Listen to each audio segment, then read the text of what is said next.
And what's up, everybody? Welcome back to the channel. It is your boy, Cheap Ludes. And it's time to look forward into the future, bust out the crystal ball, and talk about what we can expect in NBA 2K22 My Team in both next week and the near future in general. So, look, 2K is very pattern-oriented. You know, they don't do a lot of things by random or do a lot of things in a random fashion. They typically have a rhyme or reason for doing anything, which makes sense because they're a large corporate structure, and obviously like setting things up in advance in easy to follow instructions is very beneficial to them, as stupid as it is. So we'll talk about XP first. Look, if you haven't already, if you want to get a free primetime pack, do the Weekend Warrior stuff, but it is, if you haven't done like at least most of it already, you only have like 13 hours to do it, and it's kind of a headache for the most part, especially this point guard layup in Triple Threat Online. Because people are just going to paint sit if you try to run point guards, especially if you're on next gen. That's going to be kind of a pain. If you have both, I highly recommend going to do it on current so you can actually get past people relatively easy. The week 2 stuff, you know, it has 25 days. I highly recommend stacking as many of these draft tokens as possible. Draft is easily the best way to grind and get rewarded. Even if you lose 3 straight games, like, you're still getting at least 1 pick on the board and a deluxe pack. So, I mean, is it the most rewarding thing that 2K's ever done? No, but it's still a thing you should do. So one thing I do predict is we will see another not a highlight film, but another like lifetime agenda that gives you a low tier diamond player. Is it going to happen this week? Maybe not, because I'll talk about some stuff that we're going to be definitely seeing this week that may hinder 2K from doing this. So we might see it next week as opposed to this upcoming week, or the week after, I should say. But like, either way, we're definitely going to see another one. Like, who could this be that we're going to see? It's going to be someone that they wouldn't even bother putting in packs, so I don't know who it is. We could see anyone. Like, it doesn't really matter. Tomorrow, we are definitely seeing a new reward in Triple Threat. Both offline and online, I would guess. Now, once again, there is absolutely no point in speculating as to who that could be. From, like, a definitive standpoint. Like, I can say, all right, I wouldn't be shocked to see Swen Nader. Like, I wouldn't be shocked to see Dave Bing. But later in the video, I'll go into the actual like files that you can look at through the auction house and kind of just look at some names and be like, okay, we might see this guy, we might see this guy, we might see this guy. But I'm not going to say, oh yeah, we're definitely seeing this guy. This is what it's going to be, because I will absolutely be wrong. 99.7% of the time, without a doubt, which is probably my actual ratio for predicting things in 2K as it is. But, you know, let's just avoid that. Gus Gerard is gone as well. We're going to see someone else enter the fray tomorrow. Like I said, it's very, who knows. I didn't cover this in my market video because I didn't realize it was a thing, but I want to cover it now. There is a new token market update that 2K really didn't do it. They kind of just shadow added a bunch of stuff this weekend and didn't like say anything about it. Look, 15 tokens, you get a Colossal pack, but it's not a guaranteed Colossal player. I do want that to be known. It is a chance to get a Colossal player with a guaranteed player. So for all you know, you could be dropping 15 tokens on an Emerald or below base set player. You know what I mean? Which would suck super hard. If it was at least like Sapphire or above, you know, it'd be worth it. But these badge packs are, you know, they might be worth it. 3 tokens, you can get a gold, silver, or a bronze badge. Being it's kind of difficult to get bronze badges this year, like at this point, it's difficult to get all the badges.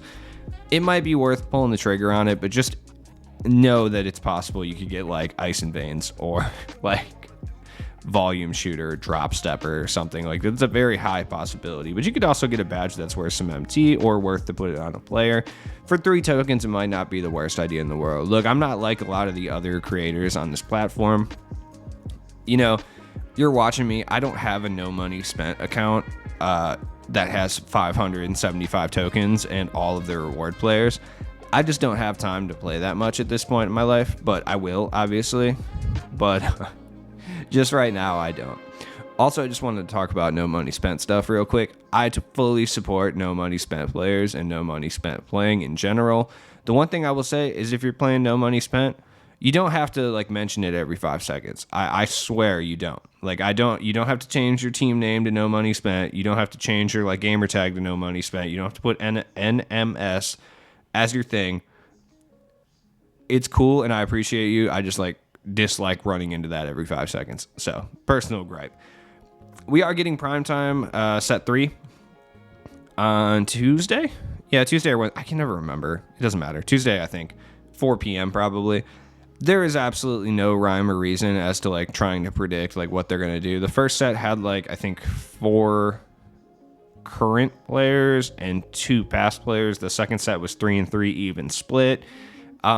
Just looking at the diamonds, I mean, I wouldn't be shocked to see like an actual small forward as the next diamond that we see. Because we have like a power forward, we have 2 point guards, and we have a shooting guard who can also play a small forward, but wouldn't be shocked to see a small forward in the center as the diamonds. Who that could be, I have no idea. Couple names that like pop in my head that wouldn't be completely shocking would be like, I think it's a little too early for Embiid cards. Embiid being the way he is kind of breaks the game a little bit sometimes, so it might be a little too early for him. Same with like Demarcus Cousins, like those kind of hybrid guys might be a little too early for them to have like quote unquote elite level cards in this game. Same with Kristaps, but I wouldn't be shocked for 2K to do it at this point. Like I don't know. There's really no point in trying to predict exactly who isn't going to be in this primetime set because it's super duper random. One player that wouldn't shock me though is Grant Hill, like just because Grant Hill usually is an early game beast that they put out pretty early into the year. So I wouldn't put it past 2K to drop a Grant Hill, but I also think that he might be one of the first pink diamonds we see, just like last year. They're so pattern oriented, like it's almost like painful sometimes, like where you kind of know what they're gonna do, but you don't, but you kind of do. Now, as far as Friday packs, this is where I actually have a prediction that I think is a little wild, but it's based in reality, and we're gonna see the first packable pink diamond on Friday. If it's not this Friday, it'll be next Friday. If you remember last year and the year before, by this point we had a packable pink diamond. Manu came out like 3 weeks into the game's lifespan last year. Like, really, I would not be... I don't know. Like, I wouldn't be crazy shocked to see them drop whatever their equivalent to Idols is. Maybe the Signature Series is their equivalent to Idols this year. I'm not sure. But I don't think it's really out of the realm of possibility to also see a Colossal pack. Like, look at all these Colossal rewards. Like, they still, in theory, have to drop 15 Colossal sets this year because they have 15 Colossal rewards up there. Now, that this stuff is never guaranteed in 2K. Sometimes they just put stuff up and just remove it later when they decide they don't want to do it. But I think we're getting probably at least like, from the looks of it, we're getting 15 Colossal sets this year. Now, they also will do this thing where they'll put like an Agenda award up and it'll be a Colossal card as the reward, so they don't have to do 15 of the Colossal sets. So, but it has been...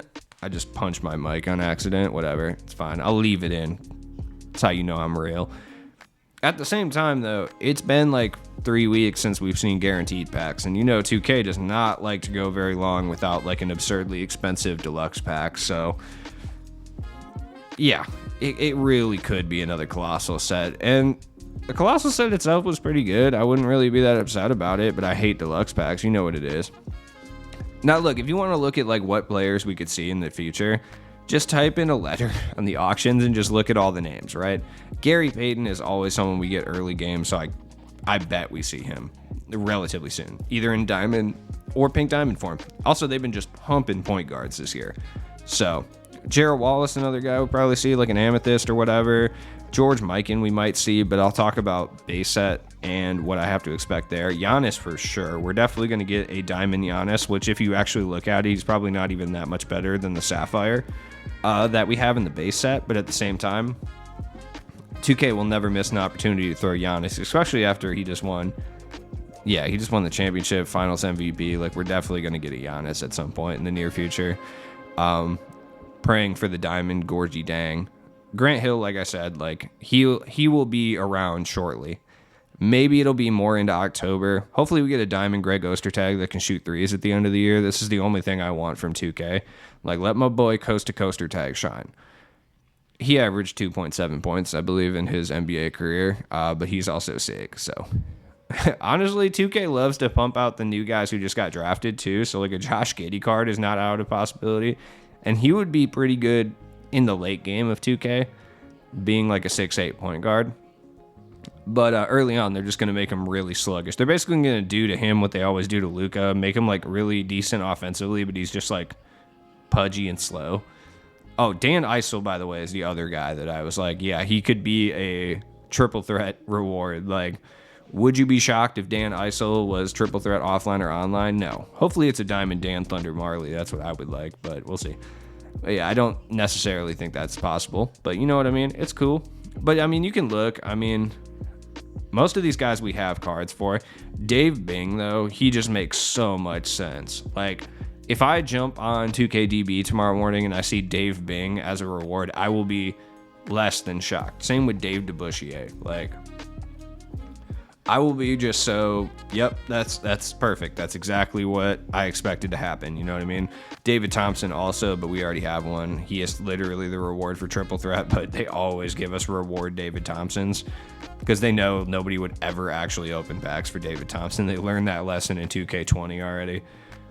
But he'd actually be pretty decent this year, I think. Like, I don't know. I haven't seen anyone use the triple threat reward David Thompson yet. He might be decent, but I don't think he's even that much better than Daryl Griffith in theory, so maybe not. I don't know what to tell you.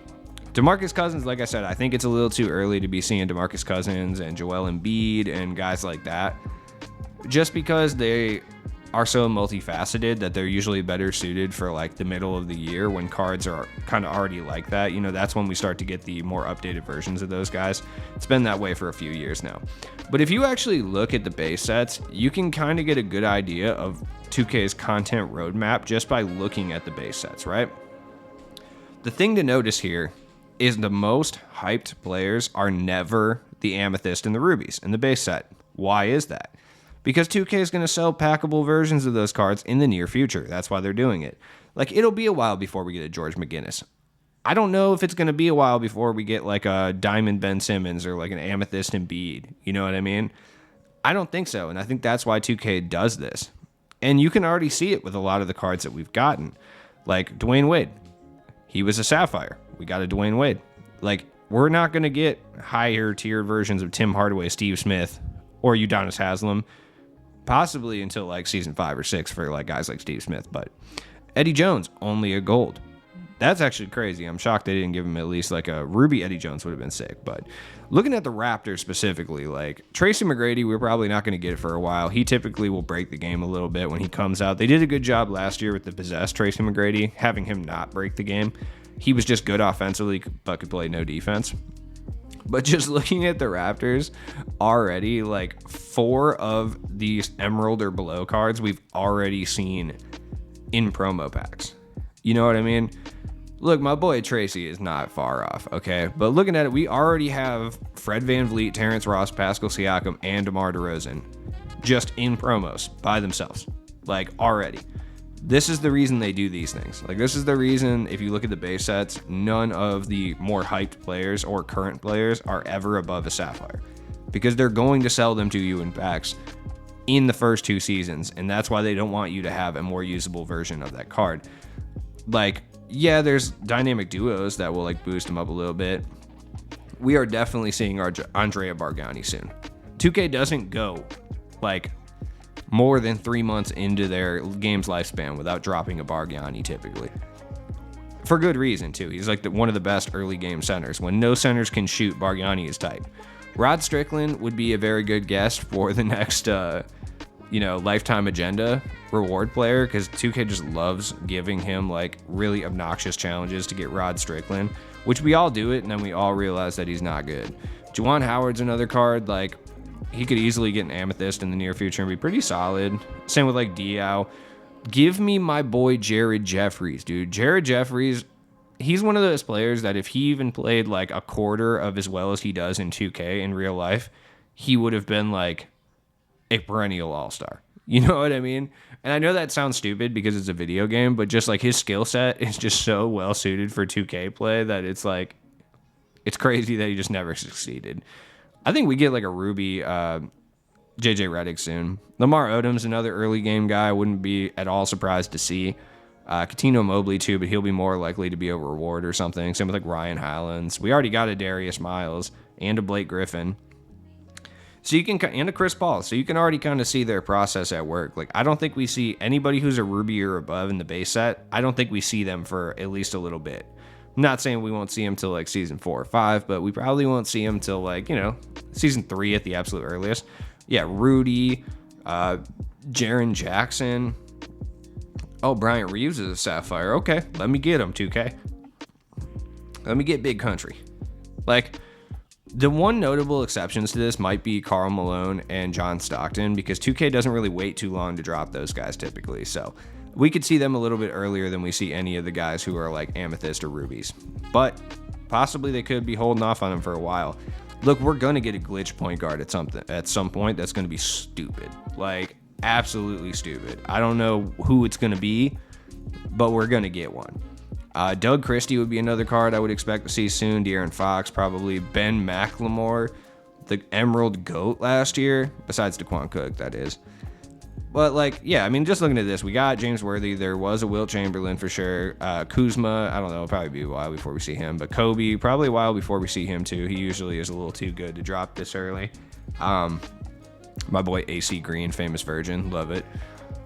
Mark Aguirre, I wouldn't be surprised to see him at TTO either. A new Dirk is something I will see in the future. I think we got an Amethyst relatively early for Dirk Nowitzki. Are you guys keeping a counter at home for how many times I say near future and shocked this video? Because, like, you're going to break your hands by using the clicker that much.